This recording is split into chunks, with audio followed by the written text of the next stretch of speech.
Me and the boys were sitting around drinking, we was talking about things that we was thinking, when all of a sudden what comes out of Bill's mouth? Said I'm getting old and fat and slow, and I don't recover like I did before from nights of rabble, rousing and too much fun.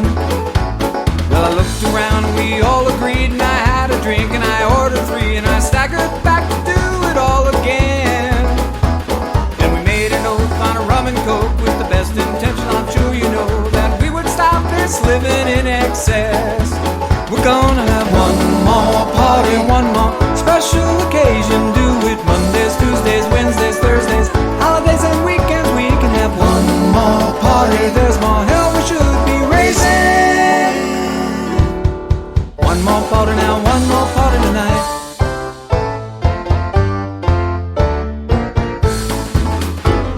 Well, I got home about 3:15 that afternoon. She was waiting for me, all dressed to kill and headed out the door. She said, see you later, baby, I'm going out alone. You can watch your kids, you can answer the phone, but don't wait up, cause I'm staying out all night.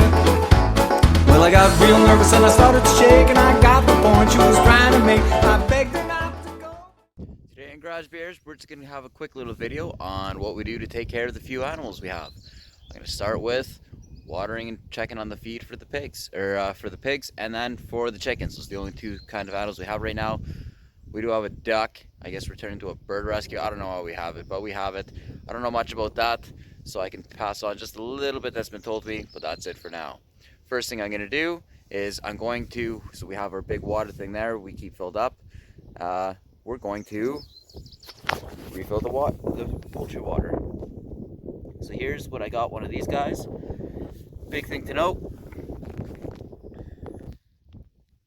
So it's just kind of a gravity feeder and creates a suction. That little black cap, keep it up there for storage, don't lose it. When you're filling it, screw it onto the bottom, and for up top, here's where the water goes in. Awesome to do one-handed, because there is an O-ring up there. If you don't have that O-ring, it's not going to work. It will just piss out. Not good. I know this from hard experience right there. Make sure that's seated, make sure it's good. All clean. Next we're going to fill it up, because I need 2 hands. I don't have my tripod out, so we'll just fast forward that. Carried it over. I got a little bit of plywood, some 2x4s. I lifted up a little bit more. See how that works. Now, like I said, there's that plug. Let that open. Keep the chickens inside, because I still got to go to work in the morning and I don't feel like chasing them down. Put it back up top. See how it fills. And then it'll stop when the water level gets above that spigot. Now for the feeder, just got to sit in there. I usually have to check it. Well, I check it every day, but as soon as they kind of kick too many shavings into there, I'll just kind of empty that out. Seems to do a lot better with me being in here. Still glugging away. And then as long as the water doesn't keep going up and over and make a huge mess, I know it's working. But that's why you need the O-ring up top here. Makes a good seal. So if without that vacuum, it doesn't work. Can't stress that enough. Just make sure that's on tight. The glug from the bottom means it's only pulling in air from down there. So that's good. And see it slowed down and stopped. A couple little ones. That means I'm not going to puke water. Now another thing, try to have that hole right on the lowest bit. So that way, because if you have it on the highest one, and the water level never really gets above that spigot, then it's never really going to stop, and then you have a huge mess.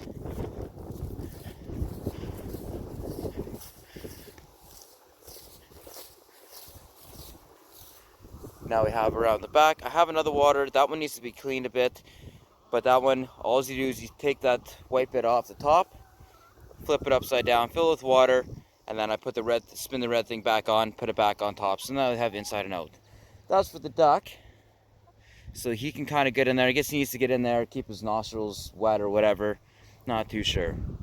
Just kind of literally the odd duckling of the crew. All right, let's move on to the pigs. All right, here's our pig operations. It's the third year of doing it, and it's been working out just fine. So you can see there's just a lot of dirt there, 3 piggies. Now what we do got to do is we're going to take some of that straw right there, and we got to lay it down. We don't like it to get too muddy, too wet, so it definitely needs a bunch in there to kind of redo it.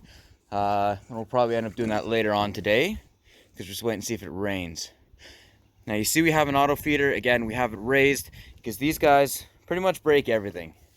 They dig, they root, and they wreck it all. So what you can see over there, we have the auto feeder with a pallet on top for weight with that wood to keep the rain out, as well lifted off the ground, and it's even ratchet strapped.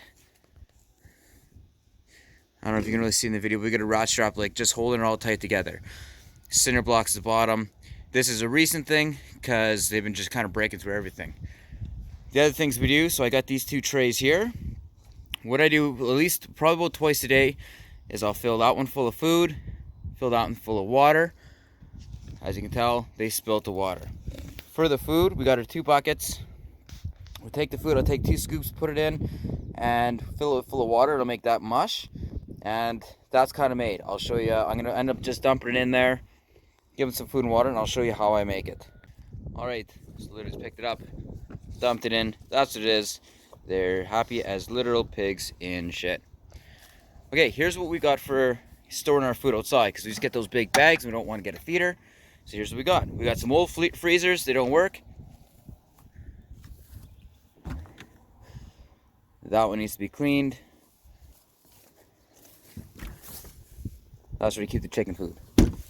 Now, it looks like someone is in there helping. Now, one of the things, as you can see, we got mold and yucky growing, because without them being turned on, you don't get the same suction to keep it closed. So, because that one was empty for a while, what we'll do is we'll throw a tarp on top and we'll literally ratchet strap it so the wind doesn't blow it. Or, you got there, that'll keep us keep it closed. So what we're gonna do for this guy, we normally have a scoop, I don't know where it is, about that much or so. Then to keep the seal, we use the old cement block. There, sealed. Wind ain't gonna blow that away. Now, for whatever reason why, I don't know if it's just better on their stomachs, what it is, we kind of make the food wet. I do usually do that, especially when they're like earlier. We don't get them right as like little piglets. We get them as soon as they kind of be away from their mom, because the most likely chance of them dying when they're young, we kind of will just pass through that. Plus, we don't want to set up the infrastructure. So I'm going to fill this guy with water.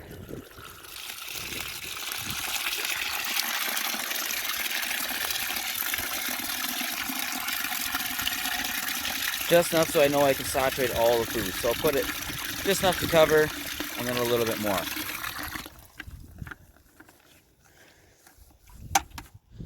That goes off.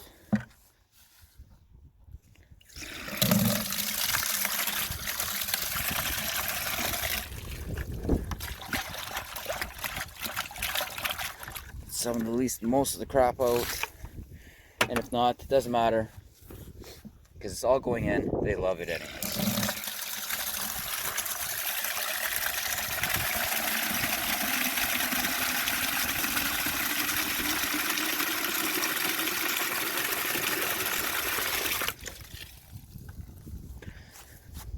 So we'll take this over, put it away. So let it soak. You can either do it overnight.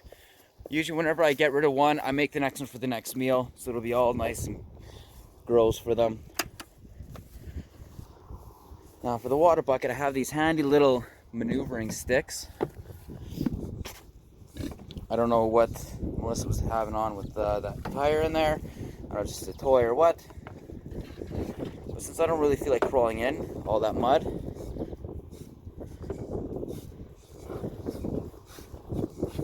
this can do everything.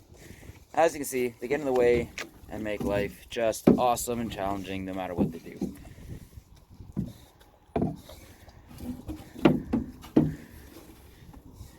Now, it's all clean and muddy. Yes, it is. If it's super bad, then I'll kind of rinse it out, but they literally fill it back up again right away. We're working on another watering system with little spigots. However, we bought some and told they're not going to work because the pigs are just going to be too aggressive and wreck them. So that's why we're just sticking with this right now for temporary. Keep it filled, refill it as necessary.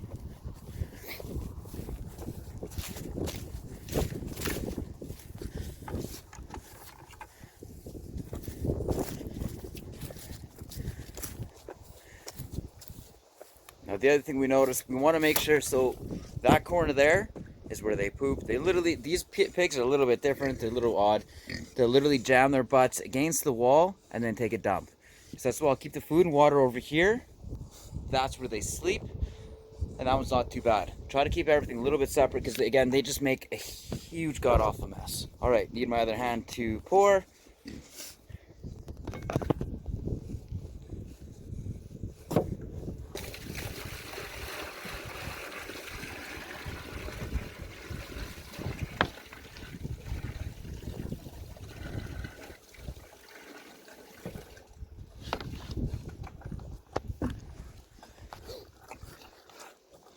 Poured enough to fill, and yeah, they're right in there. So in a nutshell, that's all I really do, and that's how we keep going.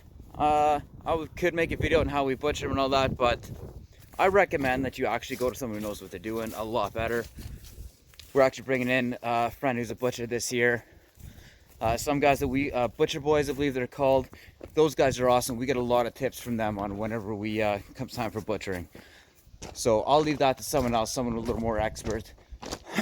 And yeah, keep tuned in for the next episode because we ended up picking up some awesome toys there and there. And you'll see because we're still in the process of filming it. Just why it's not quite going as possible, which is why the other video didn't get up because I was hoping to have them both running in a week. They're not. Looks like we may have to do some surgery. But if you're interested in doing other poor life choices out in acreages, well, tune into next week and I'll at least put part 1 of our progress on them. All right, till next time, keep it real.